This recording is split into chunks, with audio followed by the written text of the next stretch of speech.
Society 13 Podcast Network. Redefining podcasts. Society-13.com. I like to listen.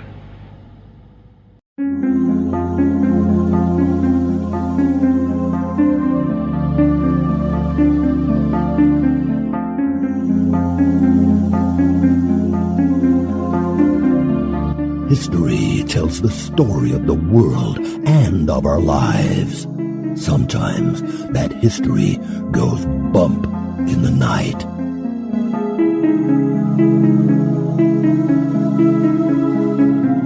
Broadcasting from the center of Oddity and the supernatural in Central Florida, it's the History Goes Bump podcast. Hello, you spooktacular people. Welcome to this 161st episode of the History Goes Bump podcast. Ghost tours for the theater of the mind. I am your host, Diane. And this is Denise. On this episode, we are bringing you a location that is in Minnesota, the Palmer House. This was suggested to us by our listener, Katie Flanay, and I hope I said her last name correctly. Denise, this is one of the most haunted locations in Minnesota. As a matter of fact, that's mostly what we have on this location. It's just hauntings, huh? It was really hard to find a history on the house, the people who had lived there, and even on the city. It's in Sauk Centre, and that city doesn't have a whole lot out there either, trying to find out when it was incorporated or anything. It's very difficult. Now, we had something fun happen this morning. The desktop computer that we have run this podcast out of for the last 2 years completely died on us. So we're kind of going on a throw it together shoestring thing here until we can get ourselves another computer. So we're hoping everything comes out okay and sounds okay. Yes, so we now will have a ghost computer, I guess, running around. I don't know. It sure smelled like it was dying. I'll tell you what, it smelled like death. We also had some other exciting news happen yesterday. Yes, why don't you tell them about it, Diane? Denise, we had a goal of hitting 1 million downloads by December of 2016, the end there. We hit it yesterday. Woohoo, that's awesome. Which was November 2nd of 2016. So we hit our goal early. And it just amazes me that we have had 1 million downloads of this podcast in 2 years. I know. And of course, we always have to thank our listeners because it's you all that take the time to download and listen to the podcast that makes things like that come true. So thank you, thank you, thank you. It is all about you guys. We hope you enjoyed October. We brought you a lot of programming, a lot of content, and we'd love to bring you more of that in the future. One of the last bad reviews we got complained about all our commercials, Denise. I'm not sure what they were listening to, but we are strictly listener supported. If you guys love the show, there are 3 things that you can do for us. Number 1 is share the show. If you know somebody who would be into haunted history, let them know about us. Number 2, we need your reviews. Those don't help us to rise up in the ranks or anything at iTunes, but it does help when people go over there and look and read through reviews. I know I do when I'm looking at podcasts, and we've been getting a lot of negative ones lately. So we would love to get your good reviews coming in over there. And then number 3, please consider monetarily supporting and becoming an executive producer of the show. It really makes a huge difference for us. We think we have one of the best reward programs out there. You can look at any other Patreon page out there, and I bet none of them touches what we will bring to you guys, whether it's content or gear. Or virtual meetups as well. Also, we want to announce we are opening up the contest for our exclusive design. As most of you know, every single month we do a drawing for a t-shirt for a listener, and it has an exclusive design on it, which was designed this last year by Rhonda Borgen. So we're looking for one to use in 2017. The rules for this contest is it runs all the way through November. You need to have it to us by midnight on November 30th of 2016. You email it to us at historygoesbump@gmail.com. And what it needs to be is 1500 by 1500 pixels. That way we can shrink it down and not lose any of the finer points of it. It also has to have the following 3 elements as a part of it. So it has to say History Goes Bump, because that's who we are. It has to have a ghost, of course. And this year, the other component is going to be a castle or something along the lines of a castle. Yeah, some sort of castle. So it needs to have those 3 elements, and then you can throw whatever else you want into it as long as it's not copyrighted material, and then send that off to us. We will decide on the winner, and then that will be the design that we go with for the entire 2017 year. You also will get a mug with that exclusive design on it as your reward for designing it. And of course, you'll have bragging rights. We want to welcome to the Spooktacular crew, Monique. Hey, Monique. Libby. Hi, Libby. Jennifer. Hey, Jennifer. Katie. Hey, Katie. Jenny. Hi, Jenny. Kelly. Hey, Kelly. Ginger. Hey, Ginger. Lark. Hi, Lark. Sarah. Hey, Sarah. Enrique. Hey, Enrique. Adam. Hi, Adam. Haley. Hey, Haley. Casey. Hi, Casey. Mahi. Hey, Mahi. Gibson. Hi, Gibson. Chris. Hey, Chris. Sean. Hey, Sean. Kirk. Hello, Kirk. Mink Young. Hey, Minkyan. Anna. Hi, Anna. Teresa. Hey, Teresa. Bradley. Hi, Bradley. Raphael. Hey, Raphael. Liv. Hey, Liv. Stella. Hi, Stella. Ravi. Hello, Ravi. And Mary. And Mary. Hello. Ooh, that was a long list. Are you ready to go to the Palmer House? I most certainly am.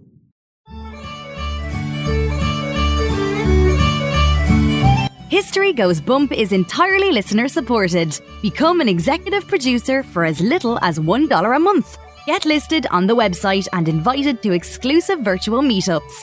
For $5 a month, you get that and exclusive bonus content like the Haunted True Crime Bonus Cast. For $10 and above a month, you'll get all that plus awesome History Goes Bump gear. Check out patreon.com/historygoesbump, or you can support us via PayPal. Click the Support the Show tab at historygoesbump.com for more information.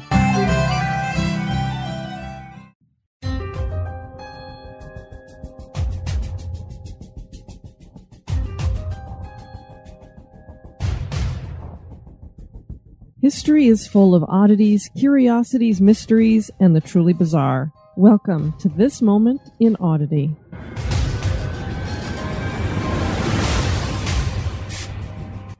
The lake in the Gulf. Some have called this location the Jacuzzi of Despair. And it would seem it is a type of hell on earth, or actually under the water. It's approximately a day's ride aboard a boat from New Orleans. Scientists have been amazed by this discovery that was made in 2014, and Eric Cordes, associate professor of biology at Temple University, has said of this lake at the bottom of the Gulf of Mexico, "It was one of the most amazing things in the deep sea. You go down into the bottom of the ocean and you're looking at a lake or a river flowing. It feels like you are not on this world." This is a circular pool that measures about 100 feet in circumference and about 12 feet deep and is around 3,300 feet below the surface of the Gulf. The water in the lake is 5 times as salty as the water surrounding it and contains toxic levels of hydrogen sulfide and methane. Anything that swims into this area dies. Only bacterial life forms like shrimp and tube worms manage to survive this deadly lake. Scientists look at the lake as a chance to study what life on other planets would be like. You know, because someday you might go to space and end up in the bottom of some toxic lake. This lake at the bottom of the Gulf certainly is odd.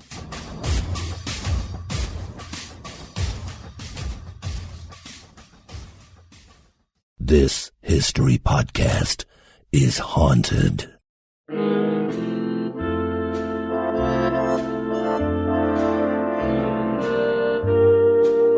This day in history.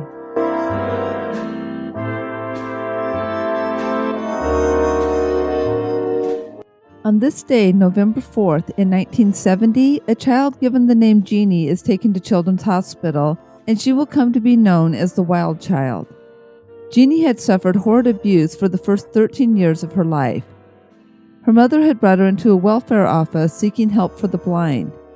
It was after Genie was taken to the hospital that the world found out that she spent those first 13 years locked in a bedroom, tied to a child's potty wearing diapers. That was during the day. At night, she was bound inside a sleeping bag and an enclosed crib. If she spoke a word, she was beaten. No one spoke to her, and her father only growled at her. She was given the name Genie by social services because she reminded them of genies that were kept in bottles.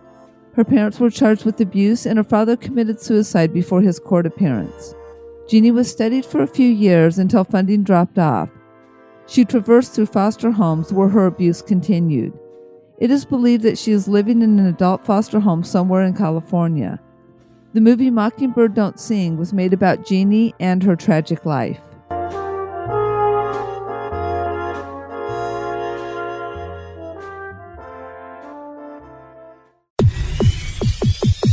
You're listening to History Goes Bump. Minnesota became the 32nd state in America on May 11, 1858. The Minnesota city of Sauk Centre has a long history as a Wild West of the Midwest. In this city sits the Palmer House Hotel, which is both a hotel and a restaurant. It has been a popular place for over 100 years. It was not the first building on this location. An earlier hotel burned to the ground. The Palmer brought innovation to the city with its glitz that included electricity. There are stories of people who have died in the hotel, and some claim that there are dozens of restless spirits in this most haunted location. Join us as we explore the history and hauntings of Palmer House. Minnesota was once inhabited by the Dakota and Ojibwa Native American tribes. They were eventually pushed back by European settlers from Germany and Scandinavia. In 1762, it became part of Spanish Louisiana. Land west of the Mississippi became part of the United States after the Revolutionary War, with the rest of Minnesota coming along after the Louisiana Purchase. Logging would become a main part of the economy, and sawmills would dot the land. Nearly smack dab in the middle of Minnesota sits the city of Sauk Centre. Sauk Centre is 117 miles west of St. Paul.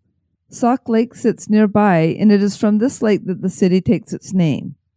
The name was initially suggested by Alexander Moore.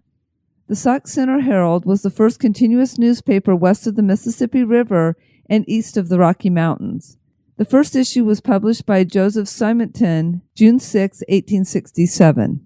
Denise, as I was looking to get some history about the city, I came upon the Sauk Centre Herald and a lot of the history stuff that was in it, and I kept seeing it mention this thing called Printer's Devil, and I'm like, what is a Printer's Devil? Because I don't know much about the industry. So a little fun fact, a printer's devil is a person serving at or below the level of apprentice in the printing industry. I don't know why they call him a printer's devil, but another interesting little fun fact is there's a Twilight Zone episode that has that same name too, and it is about the printing industry. Oh, that is very, very odd. Printer's devil, huh? The second publisher of the paper, Charles F. Hendricks, said of the town, "When I came to town in July 1879, the frontier town was like a child in swaddling clothes, and when I left in 1903, it was like a young child running around in knickers. The city was a true Wild West town hosting settlers and trappers. In the early days, there were 2 flour mills and 1 grain elevator. A rail line brought 2 trains a day, the stagecoach was running, and a steamboat brought produce and passengers down Sauk Lake." That's really interesting because you would never think of a Wild West. Whenever you think of that kind of setting, you're always thinking kind of out west, like Colorado, New Mexico, they're not Minnesota. No, I mean, generally when people think Minnesota, they think the land of 10,000 lakes. Is that its motto? Yes, the land of 10,000 lakes. I always think of it as the land of frozen nose hairs. Because starting about now until April, you walk outside and your nose hairs are going to just freeze together. All I know is anywhere you have to plug your car in to make sure it starts in the morning is way too cold for me. Well, and if you have to have poles so you know where the boundaries of the street are at so you can plow it properly, I just know. To me, and I know we have listeners in Minnesota and you love your state, but it seems to me like it would be hell on earth even though it's iced over. Well, and a friend of mine had told me, and I don't know if she was just pulling my leg since I'd never tried it, but she said that in the middle of winter, you can actually pour out a cup of water and it will be ice before it hits the ground. That's how cold it is. No. I have visited Minnesota twice, both times in February, which, sorry, anybody from Minnesota, I do not recommend February is the month to visit your beloved state. They have the Mall of America there, and you don't have to walk outside, right? That is true. So once I got to my hotel, I was fine because we could go shopping, we could go to the movies because it's just like hallways, overpasses going everywhere, so you never have to go outside once you're there. The old Sauk Centre house was the city's first hotel. It was built along the stagecoach line as a stop around 1863. It quickly became a social gathering place, which meant it housed some extras like a brothel. Unfortunately, on June 26, 1900, it burned to the ground. There were no reports of anybody dying in the fire. Many people in the city were glad to see it go, as they did not approve of the side activities going on here. You know, it was one of those dens of iniquity, so they were getting rid of it. Businessman Ralph L. Palmer, along with his wife Christina, built a new hotel in the former's footprint, and Ralph was all about going big. They had just come in from Wheaton, Minnesota. He wanted this new hotel to be bigger and better than the Sauk Centre house, and he went for glitz with the goal of giving the city its first-class hotel. When it opened, the hotel had 38 rooms and a spacious gathering area. It was the first building in Sauk Centre to have electricity. There were beautiful Austrian stained glass windows in the lobby that remain today. The Palmers had 2 children, Hazel and Carlisle. The family lived at the hotel, and Christina's mother and brother, George Brander, also worked at the hotel. The hotel was the cornerstone of the city's downtown area. Nobel Prize winner Sinclair Lewis had worked at the hotel, and he included it in his 1920 novel, Main Street. In the novel, the hotel is called the Minniemashie House. There were several families from town that called the hotel home. During the 1920s, with Prohibition in full swing, the Palmer House became a place to headquarter the running of liquor. There were reports that tunnels under the hotel took liquor to other locations in the city. There was a flea market at the hotel at one time, too. Now, the interesting thing is, if you go down into the basement of the Palmer House, you're not going to see a whole bunch of these tunnels. Like when we went under the Blake Street Vault, we could see pieces of the tunnel there. But there are areas where you can almost tell that behind the brick, it sounds like it's kind of hollow back there. So almost like they bricked over where entrances would have been, or there's some soft spots, so to say. So there's no real proof that there are tunnels there, but more than likely they're there and just were covered up and people just don't know about it. A major renovation began in 1993 of the hotel. Rooms were combined so that 38 rooms have become only 19, and each of these has their own bathroom. Jacuzzis have been added to some rooms as well. There's a restaurant and pub just off the lobby stocked with your favorite cocktails and savory dishes that include home-baked goodies for dessert. There's also a conference room. They provide historic tours of the hotel and even ghost tours, with a ghost hunt in the basement that is normally off limits to guests. They keep a log of ghost experiences because they are so frequent here. When the place was renovated, everything was rewired and updated. So how do you explain so many electrical disturbances from lights turning off and on without assistance and televisions flickering off and on? Kelly Freese became owner of the hotel in 2002, and it is on the National Register of Historic Places. Both guests and employees have had so many experiences that it's hard to keep track. Reports started back in the 1950s. The chef has heard footsteps moving across the wet floor when she is mopping all alone. A wet puddle will appear in the middle of the kitchen floor for no reason. Servers will set up the tables after dinner is over so that they're ready for the next day, but when they come in the next day, they will find the silverware has been moved. A night clerk had a male guest come down and ask if he could get a beer. The clerk went into the pub and got a bottle of beer. The man asked how much he owed, and he took out a $5 bill, and the clerk wasn't sure what to do as he had no access to any money. He told the man that he would either need to drink 5 more or he would have to give him change in the morning. The man fished out $1.25 and went upstairs. When the clerk told the owner about the interaction the next morning, the owner stated that no man was staying in the hotel with that description. It's always these interesting interactions that seem to be these full-bodied, real-person interactions. It's physical, you're handing them a bottle, they're handing you money. Maybe it was just a guy that he got the description wrong on him and it was really somebody who'd been staying there. It always blows my mind when you hear these kinds of interactions. Well, and it could have always just been a visitor of somebody staying there, and so the owner wouldn't know about him. That's true, too. It could have been somebody that didn't exactly get checked in. Exactly. Kelly, the owner, has experienced some chilling paranormal occurrences. She was a skeptic before coming into possession of the hotel, and we admire her for buying this hotel because they were getting ready to demolish it to put in, what do you think, Denise? Let me guess, a parking lot. Exactly. So I am glad that she saved this wonderful treasure. She has felt what seemed like the palm of a hand grabbing the top of her head. She's had guests fling their room keys at her as they make a run for it in the middle of the night. And they don't even ask for their money. They're just out. She has seen a shadowy figure in the basement. Her husband was with her at the time, and he thought the figure's eyes looked red and that it was a wolf-type creature. As the figure moved into the room further, all the light was blacked out, and there was a strong, malevolent feeling. Her husband said they should all go upstairs immediately. Kelly says it is the most chilling experience that she's ever had at the hotel. Now, when you hear something like this where it's this wolf-like creature and it's malevolent, I don't know if this is some kind of all these places like to claim they're a vortex too, or an opening to the other side, but it just makes you wonder, what was that? I know, because just with the description, you almost wonder if we're not crossing over into maybe some of the cryptozoology stuff too. Yeah, and of course we don't know what those things are, so I think they have a supernatural side to them as well. There's also a story that a psychic told Kelly there were bones in the basement. Kelly dug where she was told they were located, and she found what looked like rib bones. She placed them in a box to show to her husband later. When she went to retrieve the bones, they were gone. Okay, that's creepy. It's like, who did they belong to? Who got buried there? But I don't think there was a cemetery here, so who got buried in that basement? And then where did the bones go? Ghost Adventurers has filmed an episode here. My ghost story featured a couple in episode 15 that experienced a freaky possession-type haunting while at the Palmer House. Darkness Radio with Dave Schrader uses this as their supernatural base. They host events here often. Katie Hart had interned with Darkness Radio for a while.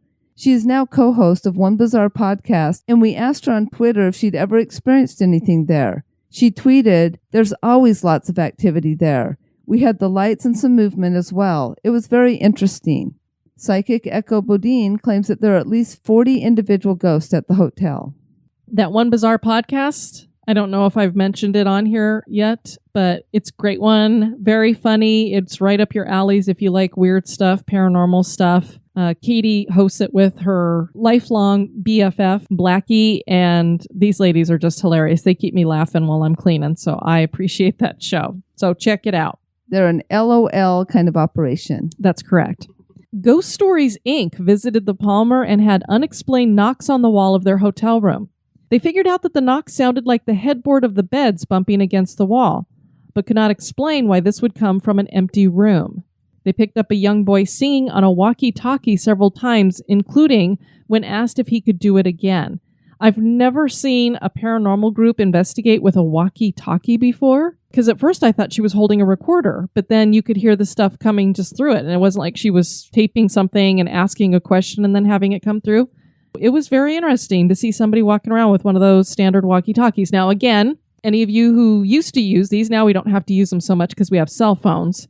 But when we used to be in, say, an amusement park and you were splitting up and you wanted to keep in contact with each other throughout the day, you'd carry around those walkie-talkies so that you could radio each other and say, hey, let's go get lunch here or whatever. So this is what she's walking around with, and we all know that you would pick up other people's conversations, especially if you were on the same band or what have you. So maybe it was something else, but when I watched the video, it definitely sounded like a child's voice. I actually thought it was a little girl at first until she said that it was what she thought was a boy. So it could have gone either way for me. Definitely sounded like it was singing. I couldn't tell what, but it had that kind of sing-songy to it. What would happen is it would all of a sudden the walkie-talkie would click on and you would hear it with this little singing and then it would fade off. And then she would say, was that you? Could you do that again? And it would happen right after she would say that. So it would be a weird coincidence, but it could have been. But to go along with this and to validate that a little bit more, they didn't have any children with them and there weren't any children that we could see anywhere in the hotel.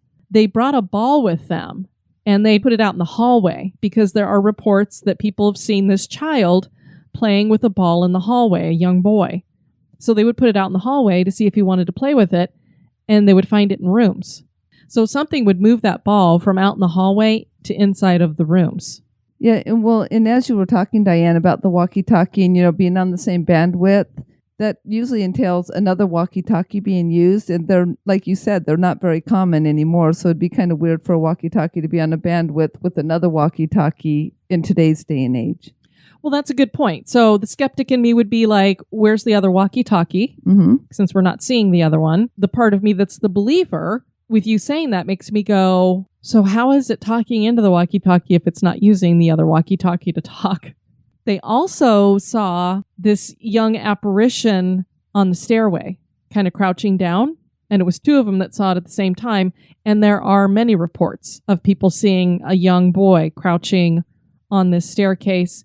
And supposedly, I couldn't find anything official, but a young boy supposedly died at the hotel from influenza. Other ghosts reputed to have made the Palmer House their home in the afterlife are Raymond, Lucy, and Hank. Raymond is a grumpy spirit that haunts the entire hotel with an emphasis on the room that is called Raymond's room. Lucy is very good at changing the temperature of the room. She can drop it 30 degrees in minutes. Guests wake up in the middle of the night freezing and able to see their breath. The most haunted area is the basement. The ghost here is a former maintenance man named Hank. Some claim that Sinclair Lewis liked the hotel so much that he not only wrote about it, but has decided to stay there after his death. And I believe I read somewhere that he was a desk clerk there before he became the famous author that he was. The basement may be the most haunted area, but the rooms that have provided the most experiences are rooms 11 and 17. And if we have listeners that are a little bit more aware, you've been to the Palmer House, if you could let us know. I couldn't figure out, because people would say there's Raymond's room, there's Lucy's room, and I wouldn't see any room numbers to go with that. So I don't know if 11 and 17 go with Raymond and Lucy. But a newlywed couple was staying overnight in room 17, and they were awakened in the middle of the night by the apparition of a man wearing clothes more suited for the 1920s. He was standing at the foot of their bed. The furniture gets moved in this room when the guests are absent, so they'll go out. The chair will be over in this corner. When they come back to the room, it's sitting in the middle of the room or next to the bed. And since it's a man, maybe this is room 17 is Raymond's room. A guest in room 11 was sleeping with his legs outside of the sheets. A big no-no we all know here at History Goes Bump. Those sheets are there for your protection. Use them. Sure enough, he felt unseen fingers stroking his legs. When he jumped up to see what was causing the sensation, he found nothing. Both of these rooms have cold spots at times and seem to have a heavy, oppressive feeling. And since this was a guy getting his legs rubbed, room 11 makes me think that might be Lucy's room. Not sure. Yeah, so if anybody knows for sure, please let us know. Do these former employees and guests still roam the halls of the Palmer House? Is the Palmer House Hotel haunted? That is for you to decide. Well, I just know I listen to Darkness Radio on a regular basis, and I hear Dave talking about this place all the time, and they've all had lots of experiences there. They've held paranormal conventions there where people have experienced stuff, so it seems like something is going on there. Okay, so if we ever go to that part of Minnesota, I'll go to Starbucks, and we can send our good friend Patrick. I don't think we'll send Heather and some of the other people on over to the Palmer House Hotel. I'm sure they'll be thrilled to go for you. Well, we have a big day coming up on November 8th. It is Election Day here in America. So we thought, wouldn't it be fun to have a show that would feature a location that would go hand in hand with the election? No, we're not covering hell. We're not covering the comedy club or the circus. The White House is what we're going to be talking about on the next episode. So we hope you join us for that.